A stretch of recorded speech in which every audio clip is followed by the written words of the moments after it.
नमस्कार साथियों, आप सभी का स्वागत है मेरे इस YouTube चैनल पर। साथियों, समाज शास्त्र के वीडियो सीरीज़ में हमने पिछले वीडियो में व्यक्ति एवं समाज के अंतर्गत व्यक्तित्व के बारे में अध्ययन किया था। ओके, और आज हम अध्ययन करने जा रहे हैं सामाजिकरण के बारे में, जो कि काफ़ी इंपॉर्टेंट चैप्टर है। सामाजिकरण, यहाँ से प्रत्येक वर्ष कोई ना कोई प्रश्न अवश्य पूछा है। ओके, तो इस लिहाज से ये काफ़ी इंपॉर्टेंट हो जाता है हमारे लिए। इस सामाजिकरण जो चैप्टर है, यहाँ से प्रत्येक पहलू को देखेंगे कि कौन से भाग से कितने वर्ड लिमिट में कौन सा क्वेश्चन आ सकता है, उसी बेसिस पर हम तैयारी करेंगे। ओके, तो चलिए देखते हैं इसमें प्रश्न क्या क्या बन सकता है और कितने वर्ड लिमिट में हमें याद रखना है। देखिएगा दोस्तों, ये जो सामाजिकरण चैप्टर है ये काफ़ी लंबा चैप्टर है ना। तो यहाँ से हमें प्रत्येक पहलू पर नज़र रखना है। देखिएगा, इसमें सबसे पहला जो आपको ध्यान रखना है और पहला जो आपसे प्रश्न पूछा जा सकता है कि सामाजिकरण से आप क्या समझते हैं। सामाजिकरण को स्पष्ट कीजिए, या सामाजिकरण की अवधारणा को समझाइए, या सामाजिकरण का अर्थ बताइए। यानी कि हम बात कर रहे हैं सामाजिकरण के अर्थ से। सामाजिकरण का जो अर्थ है या आशय है, उसे हम लगभग 30 वर्ड में तैयारी रखेंगे। फिर उसके बाद आता है आपका इंपॉर्टेंट इसमें है कि सामाजिकरण की विशेषता क्या है। तो सामाजिकरण की विशेषताओं से पूछा जा सकता है, और सामाजिकरण की जो विशेषता है इसमें हम याद रखेंगे इसको 60 वर्ड में। ओके, फिर उसके बाद आपको याद रखना है सामाजिकरण के स्तर या सोपान, है ना। स्तर कहो या सोपान कहो, या सामाजिकरण के प्रमुख चरण कहो, चरण। ओके, या पद भी बोल सकते हैं इसको। इतने सारे आपको शब्द को ध्यान रखना है। तो इन तमाम शब्दों का मतलब एक ही होता है, स्तर, सोपान, चरण, पद। ओके, तो इसको हम तैयारी रखेंगे लगभग 100 वर्ड्स में। ये आपका 8 नंबर में पूछ चुका है। 8 नंबर यानी कि 100 वर्ड्स में पूछा हुआ प्रश्न है। उसके बाद आपका इसमें ध्यान रखना होगा कि सामाजिकरण के अभिकरण, आप अभिकरण बोलो या संस्था कहो, वही है ना। तो जो सामाजिकरण के अभिकरण और संस्था से हमें 100 वर्ड्स में याद रखना है। ओके, 100 वर्ड्स में, क्योंकि 100 वर्ड्स में वर्ष 2018 में यहाँ से प्रश्न उठाया है सामाजिकरण के अभिकरण या संस्था से। फिर उसके बाद आपका लास्ट आता है इसमें सामाजिकरण के उद्देश्य। ओके, हम अध्ययन करेंगे सामाजिकरण के उद्देश्य के बारे में। सामाजिकरण के उद्देश्य को हम 30 वर्ड में देखेंगे, क्योंकि ये सामाजिकरण के उद्देश्य से हमें केवल 4 या 5 पॉइंट्स ही मिलते हैं, तो इस लिहाज से हम इसे 30 वर्ड में ही देखेंगे। फिर उसके बाद सामाजिकरण के उद्देश्य के तत्पश्चात हम देखेंगे सामाजिकरण के सिद्धांत। जो सामाजिकरण के सिद्धांत है दोस्तों, इसे हम लगभग 60 वर्ड के लिहाज से पढ़ेंगे। ओके, फिर उसके बाद आता है सामाजिकरण के प्रकार कहो, या बुक में मिलता है सामाजिकरण की अवधारणाएं, तो इसे भी हम 30 वर्ड में देखेंगे। तो हमें सामाजिकरण जो चैप्टर है, सामाजिकरण का जो चैप्टर है, उसमें से इतने सारे चीज़ों को कवर करना है। ये जो चैप्टर है काफ़ी बड़ा चैप्टर है, और यहाँ से प्रश्न पूछा जाने का प्रबल संभावना रहता है। ओके, तो चलिए समझने की कोशिश करते हैं सामाजिकरण है क्या। चलिए दोस्तों, अब सामाजिकरण को समझने की कोशिश करते हैं, है ना। सामाजिकरण को अब समझने की कोशिश करते हैं। ये जो सामाजिकरण है, जैसा कि नाम से स्पष्ट है, समाज में जब कोई बच्चे का जन्म होता है, ओके, समाज में जब कोई बच्चे का जन्म होता है तो वह बच्चा समाज में भाग लेने योग्य बिल्कुल भी नहीं होता है ना। समाज में भाग लेने योग्य नहीं होता है, तो उसे समाज में भाग लेने योग्य बनने के लिए कुछ न कुछ सीखने की आवश्यकता पड़ती है। ओके, कुछ न कुछ सीखने की आवश्यकता पड़ती है। अब वह बच्चा क्या सीखेगा? वह बच्चा सीखेगा सामाजिक सांस्कृतिक विशेषताओं को ग्रहण करेगा और अपने व्यक्तित्व का विकास करेगा। तब जाकर वह बच्चा क्या बनेगा? वह बच्चा समाज का क्रियाशील सदस्य बनेगा। ओके, मैंने क्या कहा? सामाजिकरण से आशय है कि जब बच्चे का जन्म होता है तो वह समाज में भाग लेने योग्य नहीं होता है, तो समाज में भाग लेने योग्य बनने के लिए उसे कुछ सीखने की आवश्यकता पड़ती है। और वह बच्चा क्या सीखेगा? सामाजिक सांस्कृतिक विशेषताओं को ग्रहण करेगा। ओके, सामाजिक सांस्कृतिक विशेषताओं को ग्रहण करेगा और अपने व्यक्तित्व का क्या करेगा? अपने व्यक्तित्व का विकास करेगा। तो अपने व्यक्तित्व का जब विकास करेगा तो समाज का वह क्रियाशील सदस्य बन जाएगा। तो यही पूरा प्रोसेस क्या है? यही पूरा प्रोसेस समाजशास्त्र में सामाजिकरण कहा गया है। चलिए एक बार फिर बताता हूँ आपको।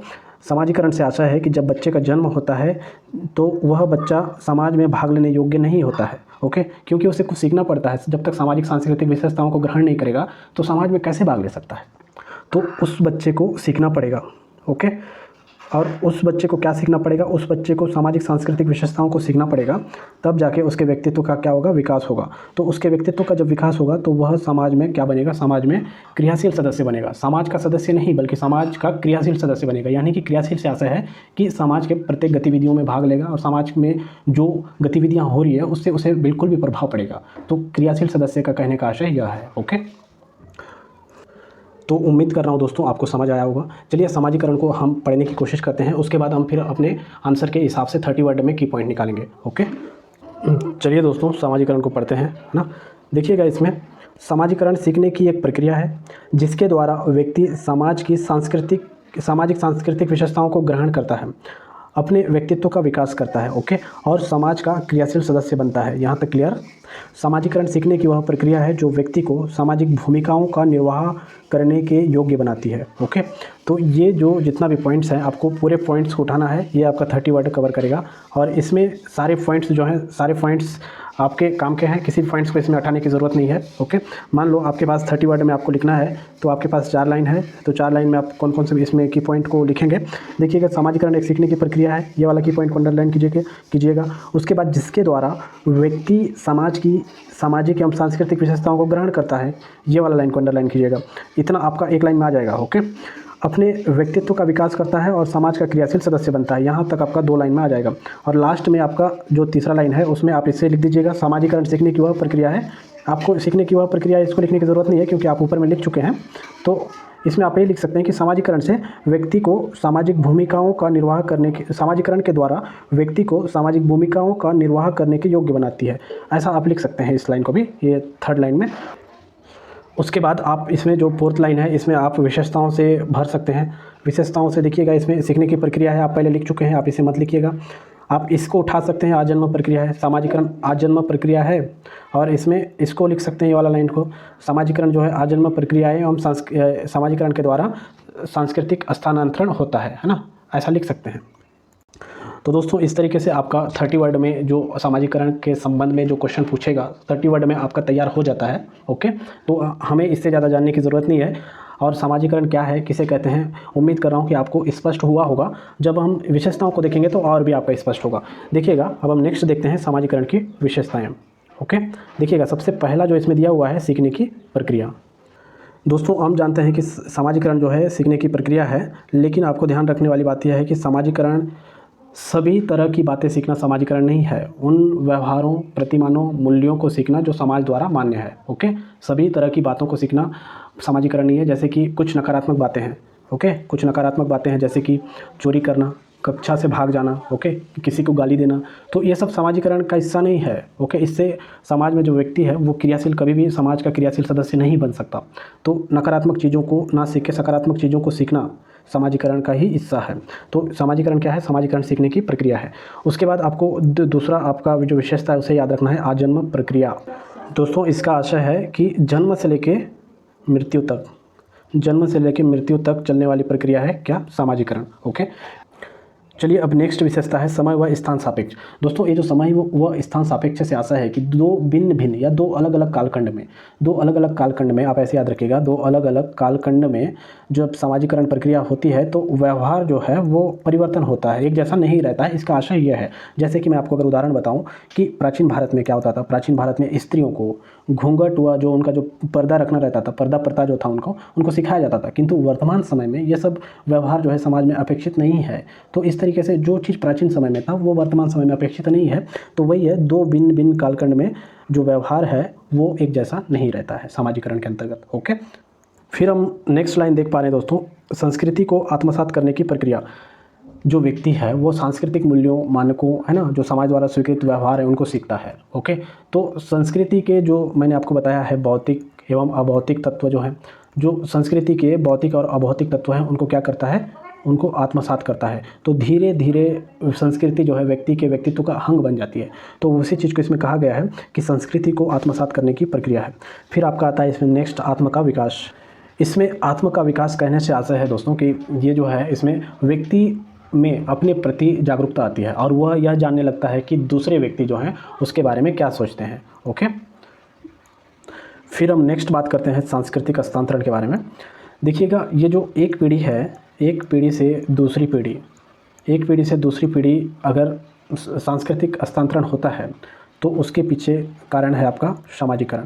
सामाजिकरण के बिना संभव नहीं है कि किसी भी सांस्कृतिक हस्तांतरण एक पीढ़ी से दूसरी पीढ़ी हो, ओके।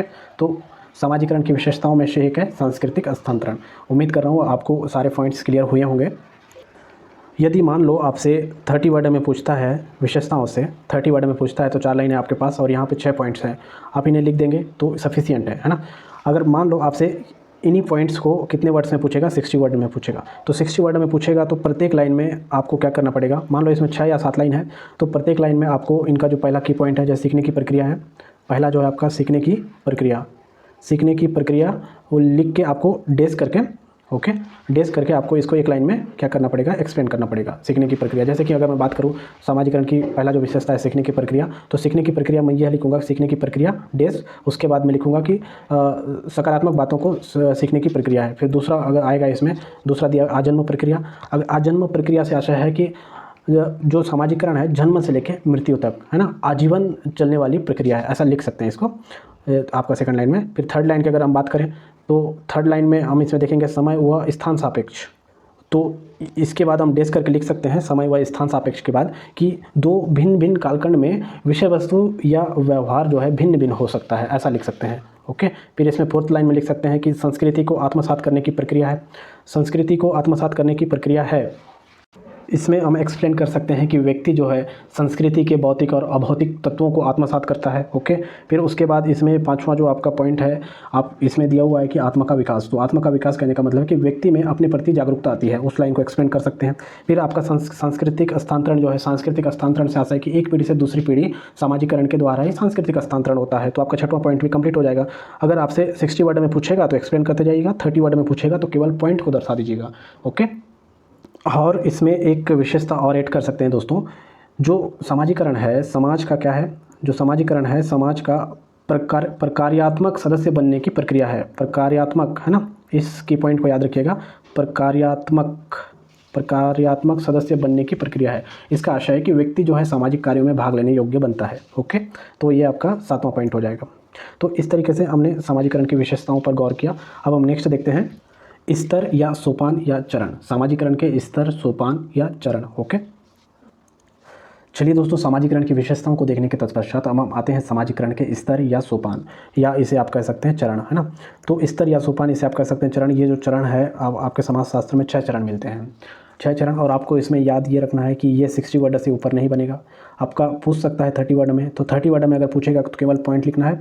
60 वर्ड में अगर पूछा तो आपको इसे एक्सप्लेन भी करते जाना है एक एक लाइन में। ओके, देखिएगा, सबसे पहला जो अवस्था है इसमें मौखिक अवस्था।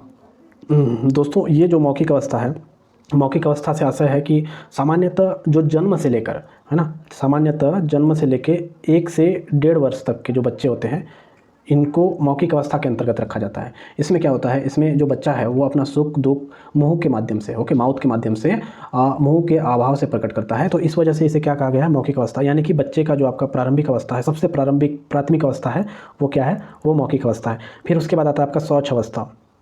दोस्तों, ये जो शौच अवस्था है, शौच अवस्था माना गया है 1 से 1.5 वर्ष से लेके 3 या 4 वर्ष तक के बच्चों को शौच अवस्था के अंतर्गत रखा जाता है। मुख्यतः ये जो शौच अवस्था है, इसमें बच्चे से अपेक्षा की जाती है कि अपने आप को थोड़ा बहुत स्वयं संभाले, खुद संभाले। और इस समय उसे शौच प्रशिक्षण दिया जाता है। बच्चे को शौच प्रशिक्षण दिया जाता है कि कब और कहाँ शौच करना चाहिए, उसे यह ज्ञान कराया जाता है। तो इस अवस्था को क्या कहा गया है, शौच अवस्था कहा गया है। फिर हमें नेक्स्ट समझने की आवश्यकता है इडिपल या तादात्मीकरण अवस्था। इडिपल या तादात्मीकरण अवस्था, तो इस अवस्था में आपको 4 वर्ष से लेकर 12 से 13 वर्ष तक के बच्चे मिलते हैं। ओके, इसमें क्या होता है, बच्चा जो है पूरे परिवार का सदस्य बन जाता है। और ये जो इडिपल या तादात्मीकरण अवस्था है, इसमें मुख्य रूप से बच्चा क्या सीखता है, बच्चा लिंग भेद करना सीखता है और दूसरे लिंग के प्रति आकर्षित की भावना जो आती है इसी अवस्था में आती है ना। और बच्चे से अपेक्षा करते हैं कि जेंडर के अनुसार अपने आप को ढाले। ओके, तो वो कौन सी अवस्था है, वो इडिपल या तादात्मीकरण अवस्था है। ओके, फिर हम नेक्स्ट बात करते हैं किशोर अवस्था के बारे में। ये जो किशोर अवस्था है, 12 से 13 वर्ष से लेकर 18 से 19 वर्ष तक के बच्चों को किशोर अवस्था में रखा जाता है। तो इसमें क्या होता है, इसमें माता पिता के नियंत्रण से बाहर जाने की कोशिश करता है। ओके, तो एक तरफ माता पिता के नियंत्रण से बाहर जाने की कोशिश करता है, यानी कि फ्रीडम चाहता है, स्वतंत्रता चाहते हैं इसमें। और दूसरी तरफ उन्हें इस चीज़ का भय भी रहता है कि उन्हें व्यवसाय का चुनाव करना है, उन्हें पढ़ाई लिखाई से संबंधित चीज़ों का निर्णय लेना है ना। तो ये सारी चीज़ें हैं आपका किशोर अवस्था में। फिर नेक्स्ट स्टेज है आपका 5वां स्टेज, इसे मान के चलते हैं। और उसके बाद जो प्रौढ़ावस्था और वृद्धावस्था है, इसे हम सेपरेट करते हैं और इसे 6वां अवस्था में रखते हैं। जो युवावस्था है वो किशोर अवस्था के बाद आता है।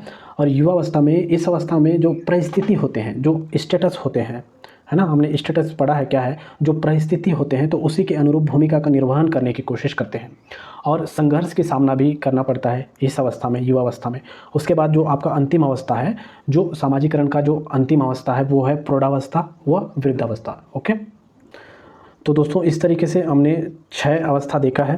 सामाजिकरण के जो स्तर है, चरण है, सोपान है, 6 अवस्था देखा है। अगर 60 वर्ड में पूछे तो प्रत्येक अवस्था को लिख कर उसके बारे में एक लाइन एक्सप्लेन करना है। अगर 30 वर्ड में पूछे तो आपको वर्ड लिमिट का विशेष ध्यान रखना है ना। तो आप 6 पॉइंट को भी लिख देंगे तब भी आपका नंबर नहीं कटना है, लेकिन आपके पास स्पेस है तो थोड़ा थोड़ा कम से कम 5-6 शब्दों में उसे एक्सप्लेन करने की कोशिश करिएगा। या एक्सप्लेन नहीं कर पाएंगे तो आपको उस अवस्था से संबंधित जो उम्र है उसे लिख दीजिएगा। जैसे हमने किशोर अवस्था के बारे में पढ़ा है, 12 से 13 वर्ष से लेकर 18 से 19 वर्ष, इस अवस्था को ये कहा जाता है। इतना भी बता देंगे तो सामने वाला समझ जाएगा। ओके, तो चलिए अब हम नेक्स्ट टॉपिक पढ़ते हैं। चलिए अब हम नेक्स्ट टॉपिक जो है आप उसके बारे में बात करते हैं, सामाजिकरण के अभिकरण के बारे में। दोस्तों ये जो सामाजिकरण का अभिकरण है, आपको अभिकरण पूछे तो इन्हीं तमाम चीज़ों को लिखना है। अगर सामाजिकरण की संस्था पूछे तब भी इन्हीं तमाम चीज़ों के बारे में लिखना है। देखिएगा ये जो सामाजिकरण के अभिकरण है इसे वर्ष 2018 में कितने वर्ड्स में पूछा गया है? वर्ष 2018 में 100 वर्ड्स में पूछा गया है। ओके, तो हमें इसे 100 वर्ड्स में तैयारी रखना है। 60 में पूछे तो भी कंसाइज कर पाएंगे और 30 में पूछे तो भी आप इसे संक्षिप्त तरीके से लिख पाएंगे, लेकिन हमारे पास कम से कम 100 वर्ड्स में तैयार रखना चाहिए। ओके, तो दोस्तों सवाल यह है कि हम इसे 100 वर्ड्स कैसे करें। यहाँ पे आपका सामाजिकरण के अभिकरण के अंतर्गत 10 पॉइंट्स दिया हुआ है। अगर हम सिर्फ पॉइंट्स लिखें तो 30 वर्ड में ही आएगा, 100 वर्ड्स में तो नहीं आ पाएगा। तो इसे हम 100 वर्ड्स करने के लिए जो प्रत्येक पॉइंट्स हैं उन पॉइंट्स को एक एक लाइन में एक्सप्लेन करना है। जो 10 पॉइंट्स हैं तो 10 पॉइंट्स को 10 लाइन में हम एक्सप्लेन करेंगे, तो इस तरीके से हमारा ये हो जाएगा 100 वर्ड्स में। ओके, तो चलिए सामाजिकरण के अभिकरण को हम समझने की कोशिश करते हैं। देखिएगा दोस्तों, जो सामाजिकरण का जो अभिकरण है इसके अभिकरणों को 2 तरीके से पढ़ा जाता है और आपसे पूछा भी जा सकता है ऐसा। जो पहला अभिकरण है उसे क्या कहा गया है? उसे प्राथमिक अभिकरण कहा गया है। और जो दूसरा अभिकरण है उसे द्वितीयक अभिकरण कहा गया है। ओके, इसे जो प्राथमिक संस्था भी पूछे और द्वितीयक संस्था भी पूछे तो वही आशय है। अभिकरण से भी वही आशय है। अभिकरण किसे कहते हैं? संस्था को ही अभिकरण कहते हैं। अभिकरण संस्था किसे कहते हैं? अभिकरण को ही संस्था कहते हैं। ओके, देखिएगा इसमें सबको एक साथ मिला दिया गया है, इसको हम सेपरेट करेंगे। यहाँ तक जो है आपका विवाह तक ये आपका प्राथमिक अभिकरण के अंतर्गत आता है। ओके, ये आपका प्राथमिक अभिकरण के अंतर्गत आता है। और उसके बाद इधर जो शिक्षण संस्था से आगे है ये तमाम चीज़ें किस में आता है? ये तमाम चीज़ें द्वितीयक अभिकरण के अंतर्गत आता है। ओके, तो हमें सबसे पहले यहाँ जो लिखा हुआ है की पॉइंट उसे एक्सप्लेन करने की कोशिश करते हैं और समझने की कोशिश करते हैं और हम अपना 100 वर्ड्स में इसे तैयार करने की कोशिश करेंगे। ओके, देखिएगा सबसे पहले इसमें दिया हुआ है कि परिवार जो है, परिवार अभिकरण है यह एक महत्वपूर्ण संस्था है। शिशु की जो प्रथम पाठशाला किसे माना गया है? शिशु की प्रथम पाठशाला परिवार को माना गया है। तो आपको एक लाइन में अगर तैयारी रखना है तो आप लिख सकते हैं इसमें कि जो परिवार है ना, परिवार के बाद डेश करके परिवार महत्वपूर्ण संस्था है जिसे शिशु की प्रथम पाठशाला माना गया है। आपका एक लाइन में आ जाएगा। ओके, फिर उसके बाद दूसरा है आपका इसमें दिया हुआ है क्रीड़ा समूह। क्रीड़ा समूह जैसे क्रीड़ा समूह के अंतर्गत नियमों का पालन करना, अनुशासन में रहना, नेतृत्व, सहयोग की भावना सिखा जाता है। इसे आप लिख सकते हैं एक लाइन में। फिर उसके बाद आता है आपका पड़ोस। ओके, जो पड़ोस है समाज की अपेक्षा के अनुरूप बनाए रखने में सहायता करते हैं। जैसे स्नेह, प्रेम, निंदा, यह सब किसके द्वारा होता है? पड़ोस के द्वारा होता है। तो पड़ोस भी एक महत्वपूर्ण अभिकरण है सामाजिकरण का। फिर उसके बाद आता है आपका नातेदारी। तो नातेदारी से आशा है कि विभिन्न परिस्थितियों के अनुरूप भूमिका जो होती है, हमने जो पढ़ा है भूमिका, विभिन्न परिस्थितियों के अनुरूप भूमिका निर्वहन करने की सीख देती है। कौन? नातेदारी। तो ये चौथा पॉइंट आपका हो जाएगा। तो आपको वही चीज़ लिखना है जो मैंने बताया, विभिन्न परिस्थितियों के अनुरूप भूमिका निर्वहन करने की सीख देती है। फिर आपका आता है विवाह। तो विवाह जो है भूमिका का निर्वहन एवं दायित्वों का पालन व्यक्ति को सिखाता है।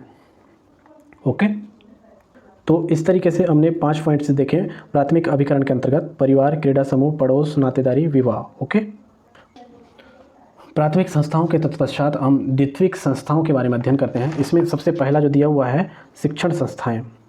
जो शिक्षण संस्थाएं हैं भाषा, नवीन भाषा एवं ज्ञान अर्जित कर मानसिक और बौद्धिक क्षमता के विकास में सहायक होते हैं, है ना। तो सामाजिकरण के अंतर्गत ये जो शिक्षण संस्थाएं ये भी महत्वपूर्ण अभिकरण है। फिर हम दूसरा इसमें देख पा रहे हैं राजनीतिक संस्थाएं, है ना। राजनीतिक संस्थाओं से आशा है कि नागरिक के अधिकार एवं कर्तव्य आदि का ज्ञान किसके द्वारा कराया जाता है? राजनीतिक संस्थाओं के द्वारा कराया जाता है। फिर हम बात करते हैं आर्थिक संस्थाएँ। इसमें व्यक्ति में सहयोग, प्रतिस्पर्धा, ईमानदारी एवं बेईमानी के लक्षण विकसित करती है। ये भी काफ़ी इंपॉर्टेंट है। अगर हम धार्मिक संस्थाओं की बात करें, नेक्स्ट जो दिया हुआ है, धार्मिक संस्थाओं के अंतर्गत आचरण एवं कर्तव्य परायण का ज्ञान होता है। ओके, हमने धर्म में पढ़ा है कर्तव्य परायण से उसका आशय है, तो आचरण एवं कर्तव्य परायण का ज्ञान होता है किसमें? धार्मिक संस्थाओं में। फिर उसके बाद आता है आपका व्यावसायिक समूह। ये जो आपका व्यावसायिक समूह है इसे आप आर्थिक संस्थाओं के अंतर्गत रख सकते हैं। आपको एक्स्ट्रा जो याद रखना है वो याद रखिएगा सांस्कृतिक संस्था, है ना। सांस्कृतिक संस्थाएं, जो सांस्कृतिक संस्थाएं हैं उसमें क्या होता है, व्यक्ति को अपनी प्रथा, परंपरा, वेशभूषा, साहित्य, है ना, भाषा आदि से परिचित कराती है। कौन? सांस्कृतिक संस्थाएं। तो इसमें सांस्कृतिक संस्थाओं को अगले पॉइंट्स में रख सकते हैं, और आर्थिक संस्थाओं को आप इसमें, व्यावसायिक संस्थाओं को आर्थिक संस्थाओं के अंतर्गत रख सकते हैं। तो इस तरीके से आपका जो 10 पॉइंट्स हैं आप उसमें प्राइमरी एवं सेकेंडरी में बांट के लिख सकते हैं, तो और अच्छा रहेगा और आपको अच्छा नंबर मिलेगा। अगर 100 वर्ड्स में पूछेगा तो आपको एक्सप्लेन करना है, 30 वर्ड में पूछेगा तो केवल की पॉइंट को लिखना है, 60 वर्ड में पूछेगा तो आपको थोड़ा स्पेस का ध्यान रखते हुए थोड़ा सा एक्सप्लेन करते बढ़ाते जाना है उसको। चलिए अब हम बात करते हैं सामाजिकरण के उद्देश्य के बारे में। जो सामाजिकरण का उद्देश्य है वो आपको 4 ही पॉइंट मिलते हैं उसमें, गुप्ता एंड शर्मा की किताब में।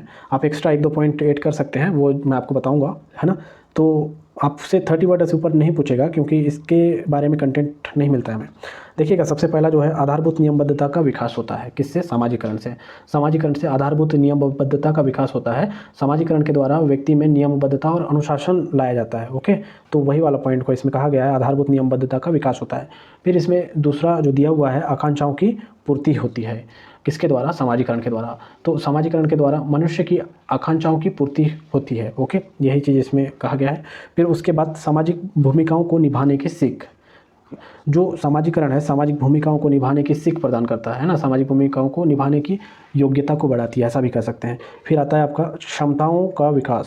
सामाजिकरण से क्षमताओं का विकास होता है जिससे व्यक्ति स्वयं को समाज के अनुकूल बना सकता है। ओके, तो इस तरीके से आपका 4 पॉइंट है सामाजिकरण के उद्देश्य के संबंध में। फिर आप इसमें नेक्स्ट 2 पॉइंट और जोड़ सकते हैं क्योंकि जो 4 पॉइंट है बहुत कम है 30 वर्ड के हिसाब से भी। आप पहला पॉइंट जोड़ेंगे। पहला पॉइंट आपको जोड़ना है कि सामाजिकरण से किसका विकास होता है? आत्म का विकास होता है। ओके, हमने विशेषता में पढ़ा था सामाजिकरण से आत्म का विकास होता है। फिर आपका नेक्स्ट विशेषता आता है कि भाषा के महत्व को स्पष्ट करना, है ना। भाषा के महत्व को कैसे स्पष्ट करना?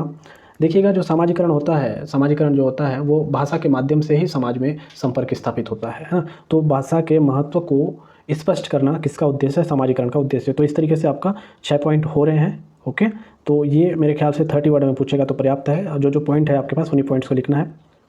तो चलिए अब हम फिर बात करते हैं सामाजिकरण के सिद्धांत के बारे में। दोस्तों, ये जो सामाजिकरण का सिद्धांत है इसे आपको लगभग 60 वर्ड में तैयारी रखना है। इसमें 250 शब्द दिया हुआ है, ये पहले के पैटर्न के अकॉर्डिंग दिया हुआ है। 60 वर्ड से ऊपर नहीं पूछेगा, और हम जानते हैं कि हमारे समाजशास्त्र में 125 शब्द से ऊपर पूछेगा नहीं। तो ये बड़ा क्वेश्चन तो बनेगा नहीं, 100 वर्ड्स में भी नहीं बनेगा सामाजिकरण के सिद्धांत। अगर आपसे पूछा जाएगा कभी ऐसा कि सामाजिकरण से आप क्या समझते हैं, उसके प्रमुख सिद्धांतों को लिखिए, तब जाके 100 वर्ड्स तक जाएगा। लेकिन सामाजिकरण के सिद्धांत से ही 100 वर्ड्स नहीं बनेगा, याद रखिए। आपको ध्यान देना है कि सामाजिकरण के सिद्धांत को 60 वर्ड में तैयारी रखना है। इसमें आपको क्या क्या याद रखना है, जैसे कि हम 4 सिद्धांत पढ़ते हैं। पहला जो है आपका मनोविश्लेषणात्मक सिद्धांत, जैसा कि इसमें लिखा हुआ है मनोविश्लेषणात्मक सिद्धांत। ओके, और दूसरा जो है आपका कुले का आत्मदर्पण का सिद्धांत। ओके, कुले का कौन सा सिद्धांत? आत्मदर्पण का सिद्धांत पढ़ेंगे। फिर तीसरा हम पढ़ेंगे मिड है ना, मिड का आत्मवादी सिद्धांत। ओके, मिड का आत्मवादी सिद्धांत। और चौथा हम पढ़ेंगे इसमें दुर्किम का सिद्धांत। ओके, दुर्किम का सिद्धांत।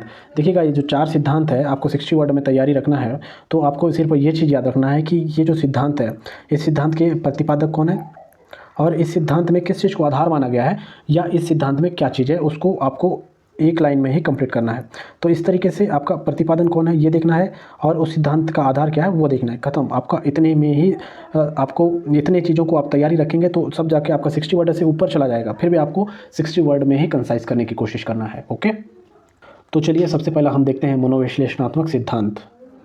देखिए, इसमें दिया हुआ है दोस्तों मनोविश्लेषणात्मक सिद्धांत। इसमें बहुत लंबा चौड़ा दिया हुआ है, आपको ये तमाम चीज़ें याद नहीं रखना है। आपको सिर्फ एक चीज़ याद रखना है कि मनोविश्लेषणात्मक सिद्धांत जो है सिगमंड फ्रायड के द्वारा प्रतिपादित किया गया है, और इसमें जो आधार माना गया है मानसिक क्रियाओं के आधार पर समझाया गया है। ये जो मानसिक क्रियाओं के आधार पर समझाया गया है इसे याद रखिएगा। अगर आपके पास स्पेस है तो आप इसे भी लिख सकते हैं, ईड, ईगो और सुपर ईगो।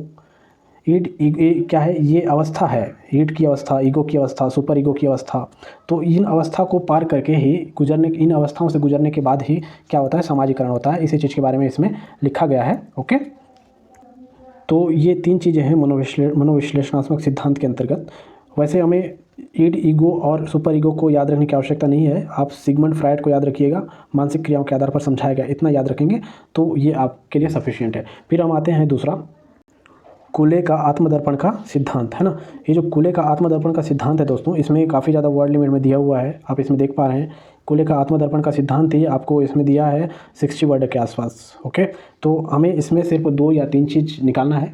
देखिएगा, सबसे पहले आप कौन सा चीज़ निकालेंगे इसमें, जो कुले का आत्मदर्पण का सिद्धांत है, इसमें कुले ने क्या कहा है कि समाज में व्यक्ति, इसमें ये कहा है कि समाज जो है व्यक्ति के लिए दर्पण का कार्य करता है। इस लाइन को आप लिख सकते हैं, इस लाइन को आप उठा सकते हैं। समाज व्यक्ति के लिए दर्पण का काम करता है और समाज के संपर्क में ही आके किसका विकास होता है, आत्म का विकास होता है। तो इसी आधार पर व्यक्ति मूल्यांकन करता है और उसका क्या होता है, समाजीकरण होता है। तो आप इतना लंबा चौड़ा ना लिख के सिर्फ ये लिख देंगे कि इस सिद्धांत के अनुसार समाज व्यक्ति के लिए दर्पण का कार्य करता है, खत्म। इतना ही आपको याद रखना है, फिर आपको आगे बढ़ना है। फिर नेक्स्ट आता है मीट का आत्मवादी का सिद्धांत। देखिएगा, इसमें लंबा चौड़ा दिया हुआ है, आपको लंबा चौड़ा याद रखने की ज़रूरत नहीं, आप बस एक लाइन याद रखिएगा कि मीट के आत्मवादी के सिद्धांत के अनुसार सामाजिकरण की व्याख्या आत्मचेतना के रूप में क्या है। जो ये आत्मचेतना है ये आना चाहिए, बाकी आपको इसमें समझने की आवश्यकता नहीं है। ओके, फिर हम नेक्स्ट देख पा रहे हैं दुर्किम का सिद्धांत, है ना। ये दुर्किम का सिद्धांत है, आपको इसमें जो आधार है इनका, इसे आप उठाइएगा कि आधार जिसे माना है सामूहिक प्रतिनिधित्व या सामूहिक चेतना को दुर्किम ने सामाजिकरण का आधार माना है। ओके, चूँकि दुर्किम का मानना है कि समाज में कुछ ऐसे विचारधाराएं होती हैं जिसे सभी समूह या समाज को मानना आवश्यक होता है और सभी समूह या समाज के द्वारा माना जाता है। तो इसी वजह से उन्होंने क्या कहा है, उन्होंने सामूहिक चेतना को महत्व दिया है। ओके, सामूहिक चेतना को महत्व दिया है। तो आप एक लाइन में लिख सकते हैं कि दुर्किम ने सामूहिक प्रतिनिधित्व या सामूहिक चेतना को आधार बनाया है जिससे सामाजिकरण की प्रक्रिया आगे बढ़ती है, ऐसा आप लिख सकते हैं इतना। तो इस तरीके से सामाजिकरण के सिद्धांत के अंतर्गत हमने 4 सिद्धांत देखा है और इसे हम लगभग 60 वर्ड में कंसाइज करने की कोशिश की। मैंने जो शब्द बताया है उन्हीं शब्दों को आप ध्यान रखिएगा, इसमें काफ़ी लंबा चौड़ा लिखा हुआ है, ये हमारे काम का नहीं है। सिर्फ हमें जो सिद्धांत है उस सिद्धांत के प्रतिपादक कौन है और उसका आधार क्या है, ये इंपॉर्टेंट है और हमें आगे बढ़ना है। हमें 60 वर्ड में इसे नोट करना है और इसे रखना है। ओके, तो चलिए, अगर मान लो आपका जो 4 सिद्धांत है ये आपको याद नहीं हो रहा है तो आप कैसे याद करेंगे। देखिएगा, एक ट्रिक है, अगर आप याद कर पाएंगे तो अच्छी बात है। ओके, मम्मी कूल है किसमें, दुख में, ये आपका ट्रिक है। तो इसमें म से आशय है दोस्तों कि मनोविश्लेषणात्मक सिद्धांत जो हमने सबसे पहला सिद्धांत देखा है। फिर दूसरा सिद्धांत है इसमें मीट का सिद्धांत। ओके, मीट का सिद्धांत। फिर तीसरा सिद्धांत है इसमें कि कुल से आशय है कुले का सिद्धांत। ओके, फिर उसके बाद आता है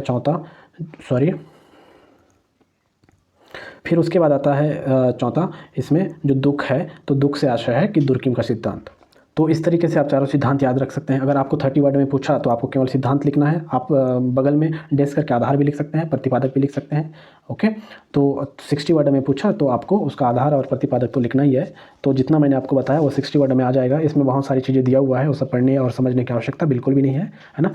तो चलिए अब हम नेक्स्ट देखते हैं क्या है हमारे आगे टॉपिक में। चलिए, अब हम देख पा रहे हैं सामाजिकरण के प्रकार। तो अब हम सामाजिकरण के प्रकार के बारे में अध्ययन करने जा रहे हैं। इसमें हम 4 प्रकार के बारे में पढ़ेंगे। पहला जो है आपका नकारात्मक सामाजिकरण। ओके, पहला नकारात्मक सामाजिकरण। दूसरा जो है आपका विसामाजिकरण। तीसरा जो है आपका पुनर्सामाजिकरण और चौथा जो है आपका पूर्वाभासी सामाजिकरण।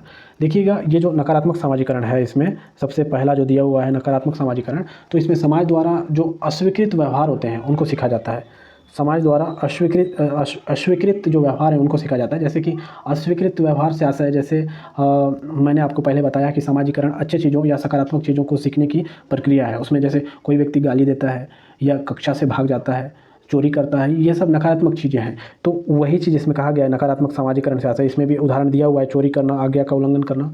तो समाज द्वारा जो अस्वीकृत व्यवहार होते हैं, ओके, समाज द्वारा जो अस्वीकृत व्यवहार होते हैं उनको सीखा जाता है इसमें नकारात्मक सामाजिकरण के अंतर्गत। फिर आता है आपका विसामाजिकरण।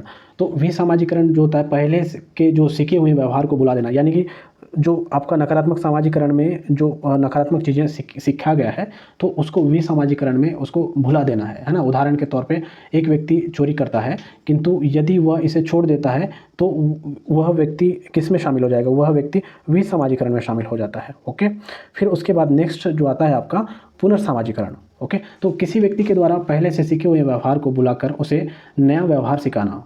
किसी व्यक्ति के द्वारा पहले से सीखे हुए व्यवहार को बुलाकर उसे नया व्यवहार सिखाना क्या है, पुनर्सामाजिकरण है। उम्मीद कर रहा हूँ क्लियर हुआ होगा। चलिए फिर एक बार सुन लीजिएगा कि किसी व्यक्ति के द्वारा पहले से सीखे हुए व्यवहार को बुलाकर उसे नया व्यवहार सिखाना, है ना, तो किसके अंतर्गत आता है, पुनर्सामाजिकरण के अंतर्गत आता है। फिर उसके बाद हमने देखा है कि पूर्वाभासी समाजीकरण, तो इसमें क्या होता है, इसका संबंध भविष्य से होता है। भविष्य में जो स्थिति आने वाली है उसके लिए पहले से अभ्यास या तैयारी करना पूर्वाभासी समाजीकरण है। ओके, तो चलिए इसमें क्या लिखा हुआ है हम उसे अध्ययन करते हैं तो आपका और स्पष्ट हो जाएगा। सबसे पहला इसमें दिया हुआ है नकारात्मक समाजीकरण। इसके अंतर्गत समाज द्वारा अस्वीकृत या असंगत व्यवहार को सीखना नकारात्मक समाजीकरण कहलाता है। ओके, चोरी करना, आज्ञा का उल्लंघन करना, अपराध करना आदि नकारात्मक समाजीकरण उदाहरण है। इतना दिया हुआ है। फिर आते हैं हम विसमाजीकरण के बारे में। तो पहले से सीखे हुए व्यवहार को बुला देना, यानी कि जो नकारात्मक व्यवहार हैं उनको बुला देना, किस में शामिल है, विसमाजीकरण में। बुला देना या पहले से के समाजीकरण को बुला दे विसमाजीकरण कहलाता है। एक व्यक्ति चोरी करता है किंतु यदि वह इसे छोड़ देता है तो विसमाजीकरण है। ओके, फिर उसके बाद पुनर्समाजीकरण, किसी व्यक्ति के द्वारा पहले से सीखे हुए व्यवहार को बुलाकर उसे नया व्यवहार सिखाना क्या है, पुनर्समाजीकरण है। स्पष्ट है लाइन। फिर आता है आपका पूर्वाभासी समाजीकरण, तो भविष्य में जो स्थिति आने वाली है उसके लिए पहले से अभ्यास या तैयारी करना पूर्वाभासी समाजीकरण है। ओके, तो इस तरीके से आज हमने पढ़ा दोस्तों कि सबसे पहले हमने देखा है समाजीकरण क्या है। ओके, समाजीकरण क्या है। फिर उसके बाद हमने देखा है कि समाजीकरण की विशेषताओं को जाना है। फिर उसके बाद हमने जाना है समाजीकरण के स्तर, सोपान, चरण, इसके बारे में अध्ययन किया है। फिर समाजीकरण के प्रमुख जो अभिकरण हैं, अभिकरण या कहो या संस्था कहो, इसके बारे में हमने देखा है। उसके तत्पश्चात हमने देखा है समाजीकरण के उद्देश्य के बारे में। ओके, फिर उसके बाद जो इम्पोर्टेंट है आपका समाजीकरण के सिद्धांत, इसके बारे में अध्ययन किया है। तत्पश्चात हमने समाजीकरण के प्रकार के बारे में अध्ययन किया है। तो इस तरीके से हमने समाजीकरण के अंतर्गत पूछे जाने वाले हर एक पहलू पर डिस्कस किया है, वर्ड लिमिट के अकॉर्डिंग डिस्कस किया है। बिल्कुल भी ऐसा नहीं लगता है कि इससे बाहर पूछा जाएगा समाजीकरण से। ओके, तो आपको इतने चीज़ों को अच्छे से तैयारी रखना है। ओके, तो चलिए दोस्तों आज का वीडियो हम यहीं समाप्त करते हैं। मिलते हैं नेक्स्ट वीडियो में नए चैप्टर के साथ। वीडियो देखने के लिए आप लोगों को दिल से धन्यवाद।